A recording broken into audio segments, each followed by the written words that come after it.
అక్క జ్యోతి గారు అని ఎప్పుడు తెలిసింది? ఎలా చెప్పారు? ఎప్పుడు చిన్నప్పుడు తెలుస్తుంది. అంటే అప్పుడప్పుడు మేము వెళ్ళేవాళ్ళం. సడన్ గా వాళ్ళు వద్దంటారు. అప్పుడు అంత ఎందుకు కట్ ఆఫ్ చేశారు? అదే మా అత్తగారు చెప్పి ఉంటుంది. సొంత అమ్మ చెల్లెలు కదా, ఎవరికైనా భయం ఉంటుంది. అక్కడ వెళ్ళి మన అమ్మ తెలుసుకుని మమ్మల్ని వదిలిచేసి వెళ్ళిపోతారో ఏమో అని వాళ్ళు చెడ్డవాళ్ళు అది ఏదో చెప్పి ఉంటుంది. బట్ తనకి ఎప్పుడు తెలిసి వచ్చింది మరి? ఎప్పుడు చెప్పారు? నాకు తెలిసేటప్పుడు అమ్మాయికి తెలుసు. మేము వెళ్తాను కదా చిన్నపిల్లలుగా వేసేటప్పుడు అక్క చెల్లెలు అని అందరికి తెలుసు. అలా స్టార్ట్ అయింది. తర్వాత దాసనారాయణ గారి పిక్చర్ కూడా చెల్లెలుగా చాలా పిక్చర్లు ఇచ్చారు. ఇద్దరు కలిసి నటించారు కదా, 1-2 సాంగ్స్. చాలా సాంగ్స్ చేసాం కలిసి. కొన్ని మాట్లాడుకుంటాం. మాట్లాడలేకపోతే మాస్టరు ఇద్దరు అమ్మల్ని పెడతారు కదా, జ్యోతిలక్ష్మి ఒకరు, జయమాలిక ఒకరు అని. వాళ్ళతో ఇలా చెయ్యి ఇలా అనుకోవాలని మేము రిహర్సల్ చేసుకుంటాము అంతే. కానీ సినిమా వాళ్ళు అందరూ చెప్తారు, ఎందుకు వీళ్ళందరూ మాట్లాడుకోలేదు అని. మమ్మల్ని అడుగుతారు, నాకు కూడా తెలియదండి అన్నాను. కారణం ఏమని తెలియలేదు. ఇప్పుడు నేను ఆలోచిస్తే ఇదే జరిగి ఉంటుంది, వేరేం లేదు. ఒక పిల్లని మనం పెంచుతామంటే మనం ఎలా చెప్పి పెంచుతామో అలాగే వస్తుంది పాప. అవును అవును, అలా చెప్పొచ్చు. వాళ్ళ మీద కూడా తప్పు లేదు. 5 years నుంచి పెంచుతున్నారు కదా, సడన్గా వదిలేసి వెళ్ళిపోతే అదే వేరేం లేదు. సో అలా మొదలు పెట్టారు జయమాలి గారు మీ ప్రయాణం, సినిమా ప్రయాణం. కొన్ని క్యారెక్టర్ రోల్స్, కొన్ని సిస్టర్ రోల్స్, దాంతోపాటు మెయిన్ స్ట్రీమ్గా ఇప్పుడు ఐడెంటిఫికేషన్ ఏంటంటే ఒక మంచి ఐటమ్ సాంగ్ అని ఇప్పుడు అంటున్నాం. అప్పుడు ఆ రోజులో క్యాబరే అనేవాళ్ళు, క్లబ్ అనేవారు. అది ఆ ప్రాసెస్లో మీకు ఫ్రీడమ్ ఇచ్చేవారా?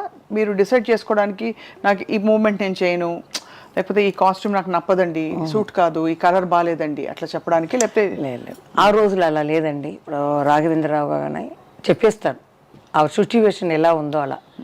అప్పుడు చెప్తారు, మాకు ఇంత లంగా ఓని షార్ట్గా కావాలి, లేకపోతే ఇది ఏదని వాళ్ళు డైరెక్టర్ చెప్తే క్లాత్ కూడా వెళ్ళి చూపించాలి. వాళ్ళు సెలెక్ట్ చేసి దాన్ని కొట్టించి మనకు వేస్తారనమాట. అదే మేము. తర్వాత ఏం చెప్పాలంటే, నాకు లక్కుగా నందమూరి బాలకృష్ణ గారితో హీరోయిన్గా, ఆయనకి మొదటి హీరోయిన్గా. అవును, ఇప్పుడు కూడా చెప్పారు మన నందమూరి రామకృష్ణ గారు, మన శత జయంతి అప్పుడు, పెద్ద ఆయన ఎన్టీ రామారావు గారి శత జయంతి అప్పుడు నేను చెప్పలేదు, ఆయన కృష్ణుడి మీద పోయాను కాబట్టి ఆయన గురించే చెప్పాను. బాలకృష్ణ గారి గురించి చెప్పలేదు కదా. వెంటనే ఆయన మైకు వచ్చి, అందరూ మర్చిపోయారు అన్నతమ్ముల అనుబంధంలో ఫస్ట్ హీరోయిన్గా మా అన్నయ్యకి బాలయ్య బాబుకి జయమాలి వచ్చింది అని. నేను అప్పుడు దగ్గరికి వెళ్ళి చెప్పాను, సంతోష్ అవార్డులో చెప్పారంట, జ్యోతి గారు వచ్చి చెప్పారు, జయమాలి నా ఫస్ట్ హీరోయిన్ అని. ఆయన చాలా సంతోషంగా ఉండింది. ఆయన ఎంత లెవెల్కి ఎక్కినా అలాగే ఉన్నారు. ఇప్పుడు హైదరాబాద్ వెళ్ళాను కదా, మన మెగాస్టార్ చిరంజీవి గారు కానీ, బాలకృష్ణ గారు, అందరూ ఆ ప్రేమ అలాగే ఉందా. కానీ ఈసారి నేను హైదరాబాద్ వెళ్ళలేదు, మనసు బాగలేదు. ఎందుకంటారు? ఆ 5 లెజెండ్ లేదు కదా ఫస్ట్ ఆ సమయం. ఇప్పుడు నేను వెళ్ళేటప్పుడు నాగేశ్వరరావు గారు, రామారావు గారు, కృష్ణంరాజు గారు, శోభన్ బాబు గారు, అది సరే ముగ్గురు వెళ్ళారు. వీళ్ళిద్దరు కృష్ణంరాజు గారు, కృష్ణ గారు ఉన్నారు అని కొంచెం మనసుని ఇది చేసుకున్నాను. ఇప్పుడు వెళ్ళేటప్పుడు కన్నీళ్ళు అలా వచ్చాయి. ఎందుకంటే బాల్య స్నేహం మనం మర్చిపోలేము. మాకు ఎలా రెస్పెక్ట్ ఇచ్చారు, మమ్మల్ని ఏది అనకుండా మాకు సహాయంగా ఉండారు, అది నేను మర్చిపోలేను. వెళ్ళగానే నాకు కళ్ళలో నీళ్ళు వచ్చినట్టు ఉంది. లేదు, ఈ ప్రపంచం ఉన్నంత వరకు వాళ్ళ పేరు ఉంటుంది, జీవిస్తూనే ఉంటారు, స్వర్గం నుంచి మన తెలుగు ఇండస్ట్రీని చూస్తూనే ఉంటారు అని నేనే ధైర్యంగా తీసుకొని వచ్చేసాను అనమాట. అదే ఎంత ఎమోషన్ ఉండండి మీలో. అంటే బయట చూస్తే ఎవరికి అర్థం కాదు. అంటే మీరేమిటో మీరు అందులో క్వైట్ చాలా మాట్లాడలేదు కాబట్టి ఇప్పుడు మాట్లాడుతుంటే అర్థం అవుతుంది, ఓహో ఇంత మనసు జయమాలి గారి మనసులో ఇంత ఉందన్నమాట. ఆ తర్వాత నాకు వయసు వచ్చి ఇప్పుడు చూసే కదా, అయ్యో ఎంత లెజెండ్, వీళ్ళతో చేసామే, ఏ భాగ్యం చేసామో, ఏ పూర్వ పుణ్య భాగ్యమో తెలియట్లేదే అని అనుకుంటున్నాను. వాళ్ళే కదా అండి మన సినిమా ఇండస్ట్రీకి పిల్లర్ లాంటి వాళ్ళు. ఇప్పుడు సెట్లో అంతా వాళ్ళతో ఇప్పుడు డాన్సెస్ అవన్నీ ఉన్నప్పుడు, షూటింగ్లు ఉన్నప్పుడు మధ్యలో మాట్లాడి పలకరించేవాళ్ళ మంచిగా? ఎన్టీ రామారావు గారు అంటే సైలెంట్గా కూర్చుంటారు, నమస్కారం పెడతాం మనం, పెట్టేస్తే సైలెంట్గా ఉంటారు. డ్యాన్స్ అయితే ఆయన ముందు చేస్తారు, 4 సారి చెయ్యాలని ఆయనకి ఇష్టం అనమాట. ఆయనకి చెప్తే ఇలా చేయాలి ఇలా చేయాలని నేర్చుకుంటారు. తర్వాత నేను వెళ్ళి రెడీ అయితే నువ్వు కూర్చోమ్మా కష్టపడవద్దు నేను చేస్తాను ఉండు ఇంకా 2 అని నేర్చుకుంటారు. వాళ్ళు ఎలా ఉన్నా చేయొచ్చు. ఆయన ప్రాక్టీస్ చేసి మీరు ఎలాగో సీజన్డ్ కాబట్టి అలా వచ్చేవారు. అలా కాదు, ఆయనకి ఆ కసి బాగా చెయ్యాలని. ఇప్పుడు నేనైతే ఉంటే ఏమరా నేను పెద్ద హీరో లైట్గా పెట్టండి, ఆ వంగి కూర్చోవడం ఇలా లేవటం అదంటే ఆ ఏజ్లో ఆయన ఎంత ఎనర్జెటిక్గా చేస్తారంటే ఆశ్చర్యపడిపోతాం మనం. అలా చేసేవారు. 1 టేక్లో అయిపోతుంది. అయిపోతున్నా వంట అయిపోతుంది.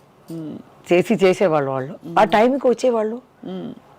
అదన్నీ మాకు ఉన్న కొన్ని వాళ్ళని మేము నేర్చుకున్నాం. ఈ రెస్పెక్ట్ అనేది రామా రామా అంటారు, రండి రండి అంటారు. ఇలా పెద్దవాళ్ళని చూస్తే ఇంత మరదలు వస్తుంది. నేను కూడా ఇడ్లీకి వెళ్తే అలాగే వస్తే రండి రండి అంటాం. ఏదో పెద్ద ఆయన వస్తున్నారంటే ఇంత సరేయండి ఏమన్నారు ఏం తాగుతారు అదే మర్యాదగా ఆయన అంత. తర్వాత మా ఇంటి చుట్టి బస్సులు ఉంటాయి, ఈ బసురా రోడ్డు మొత్తం. చిన్నప్పుడు అదే అమ్మ అడిగేది ఏమిటిది ఇన్ని బస్సులు అని. నేను అడిగితే పెద్ద లెజెండ్ తెలుగులో మన పక్క సీట్లో ఉన్నారు. తిరుపతికి వెళ్ళి ఆ వెంకటేశ్వర స్వామిని దర్శనం చూసుకొని అలా వచ్చి మన హీరో ఉన్నారు కదా లెజెండ్, వాళ్ళని చూసుకొని కర్పూర ఆరాతిలు తీసుకొని ఆ వెంకటేశ్వర స్వామిని చూసినట్టు ఆనందం చేసి పోయిందా గోయిందా వెంకటేశ్వర స్వామి పోయిందా అలా నమస్కారం పెట్టేవాళ్ళు ఆ బాల్కనీలో వస్తే. అది విని మా అమ్మ కూడా ఇలాంటి ఒక హీరోకి ఇంత ఇది ఆశ్చర్యపడతారు. నేను కూడా ఆశ్చర్యపడి అలా చూస్తున్నాను. కొన్ని సంవత్సరాల తర్వాత ఆయనతో చేసే అదృష్టం దొరికింది. అదృష్టం అప్పుడు ఎలా అనిపించింది? నాకే జ్ఞాపకం లేదు ఏ పిక్చర్ అని. బాగా జ్ఞాపకం వచ్చింది ఈ అన్నతమ్ముల అనుబంధం. తర్వాత ఆయనతో కొట్టుకుని పోతాను ఆయన్ని. సన్నజాజులు, ఈ తర్వాత నా పరువం నీ కోసం, డాన్ హిందీ. అవును, ఆ పిక్చర్ అన్నీ ఎలా వెళ్ళిపోయింది ఏం చెప్పరు. కానీ మన లవ్ సీన్ అంటే కృష్ణ గారికి పెద్ద ఆయనతోటే ఉంటుంది.